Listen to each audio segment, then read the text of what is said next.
Hello all you beautiful people, Brian here for Work the Game, and today we're going to be talking about patch 3.5 and giving you my review for the latest patch in Final Fantasy XIV.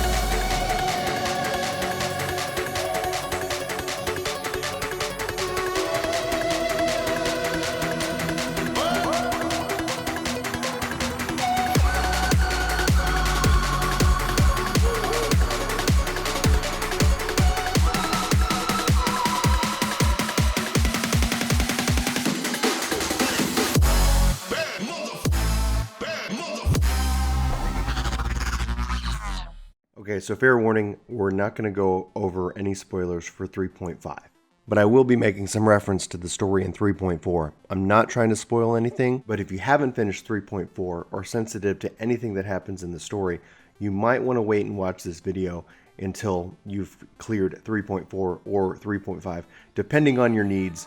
I'm in love with the Cross-World Party Finder.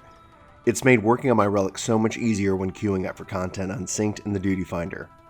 I've often found that there are many others wanting to do the same thing that I was working on, and if not, that they would join in really fast. This helps out a lot when going into the Duty Finder because it shows if anyone is recruiting for that content. So on the downside though, I've seen our data center have issues and we've seen some crashes. I can't say that they're obviously one-to-one related, but people are going to naturally draw that conclusion, and if they are related, it's a bit disappointing. Now, I'm not going to knock the Cross-World Party Finder and the social features and the updates that they've made to the system yet. Essentially, later, if at some point this is still persistent and causing us issues, then yes, it's going to be very disappointing. But for the most part, it is so solid. I'm just so happy to have it, and hopefully we're going to see some more stability here in the next couple of days. So my verdict for the social features in this patch is that I love the Cross-World Party Finder, and hopefully we're going to see more cross-world content come in to play with 4.0. I do still think that the link shells and the free companies need a lot of love, and hopefully we're going to see that here in the future. But all in all, solid, very solid. I love it. I love seeing so much activity on our data center.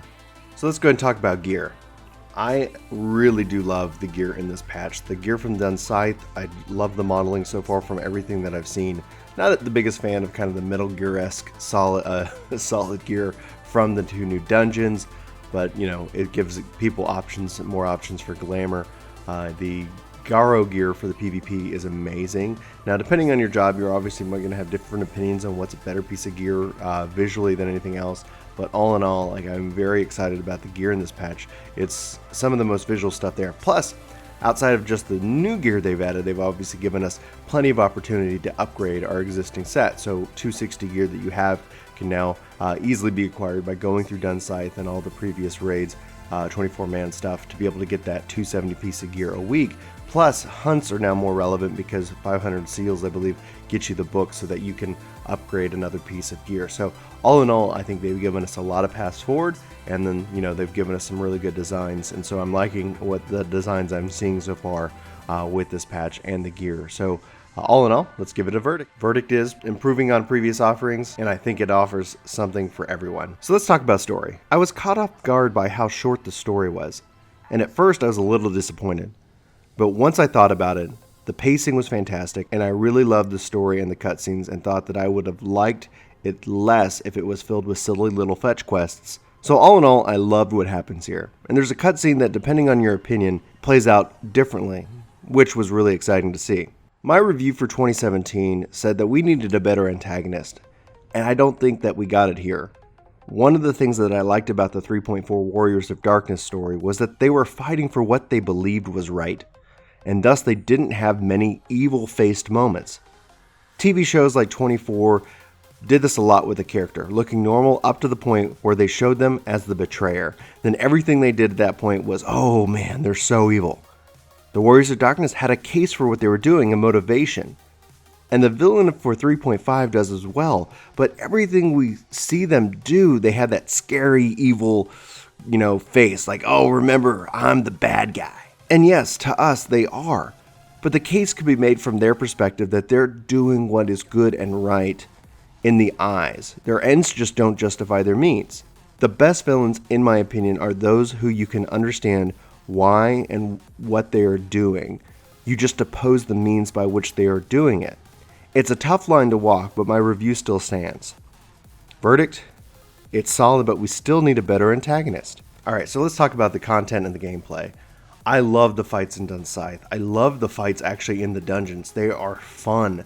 The only problem that I have is that at some point, we're going to be burned out on them because, you know, running Dunscythe, running the two dungeons, it's just going to wear out. But all in all, like, the new fights, they're fantastic. I would highly recommend everybody to go check them out, check them all out.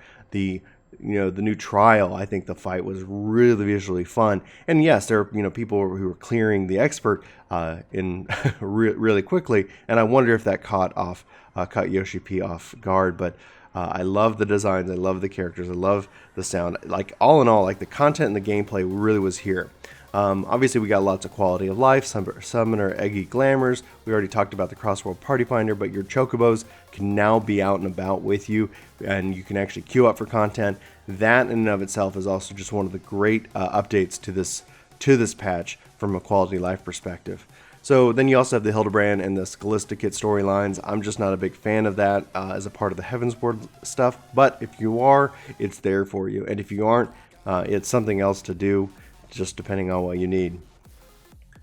So, and the other thing is I'm also really excited to see so many people participating in PvP. The changes they made allowing you to queue up as a freelance for Frontlines, I think, has made it hugely helpful to be able to get into those matches. And they've been fast and they've been fun, and I have not had any regrets going back and doing Frontlines, and then being able to queue up for 8-man PvP, especially to be able to get those MGPs. It's really exciting because there's a lot of people working for that Garo gear, so there's a big reason to be able to be participating in it here at this time. So all in all, like, it is very solid. It's some of the best exciting content, and the only question I have is that, you know, when you're looking at the next 3 months, the next 6 months, is it going to be enough, or are we just going to be burning ourselves out? So that's my only concern. But overall, so my verdict is this: it's great content, but I worry that we're going to hate it in 5 months.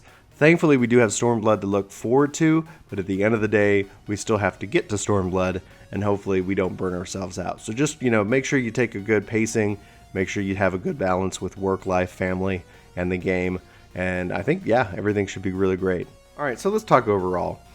Overall, I think this is a very solid patch, but I was talking with some of my friends last night as we were playing the game. So Jelly and I were talking, and we were sitting here saying, it's good, but there's this feeling, there's a slight emptiness. I can't even find a real way to describe how, like, you know, is this all there is? It seems lacking as opposed to kind of the build-up or maybe the expectation. Obviously, like, we are going to get Diadem updated in February with 3.55. We're going to get part 2 in March of this patch in 3.56.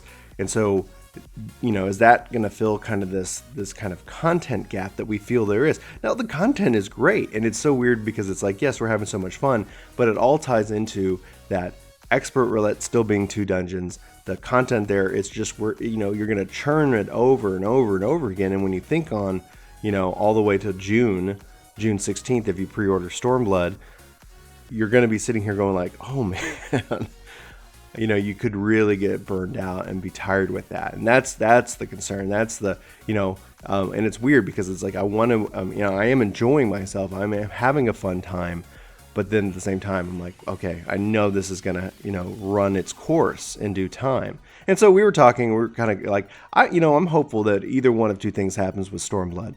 A, we'll see more content in the expert roulette, because just 2 dungeons is just too frequent. You're going to be running them so much. Having a 3rd dungeon helped with that. But all in all, I think maybe even see a kind of an abolishment of expert and always just have that in that tier of dungeons. So you have, for Stormblood, you'd have the level 70 dungeons, and those would always be added onto, as opposed to having the expert piece separated out, and then maybe replacing it with a raid roulette, whether that's for any of the Alexander, any of the 24-man, or something like that. But just, you know, replacing it with something more, you know, I guess fitting or something like that. That's obviously an opinion that's a part of this review. So my verdict for 3.5, it's solid. It's a great patch. It's very exciting to see the content, and I'm looking forward to seeing 3.55 and 3.56. There were some narrative things that I would have done differently, namely the Warring Triad. While that was fun, it just seemed a little disconnected. I'm really looking forward to Stormblood, and I hope that we can see some of these I guess better antagonists. I'm really looking forward to seeing what Xeno brings. So a lot of 3.55 is tied up in Stormblood because the story pushes us forward into it, and so it's not a knock on it. In fact, that's actually a plus. There's an excitement, there's this hype building, there's this kind of almost this inhale as we take in and we're getting ready to go forward and conquer. So all in all, I hope we'll see a lot of some of the things that I've mentioned above addressed. I think we will, and we're going to be learning more about it this year. So anyway, that's my 3.5 review.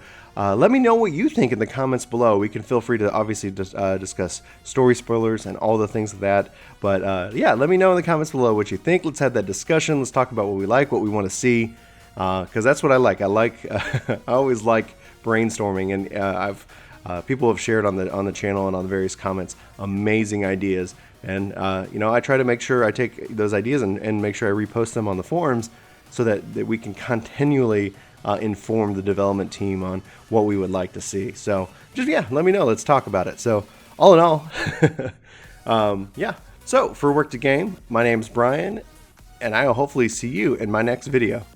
Hey, it's me. Thanks so much for watching this video. You should click here to subscribe, and here to maybe check out some more of our videos. So again, thanks for watching. We hope you like this video. We hope you subscribe and join our community. Let us know in the comments below what you think, and we'll see you next time.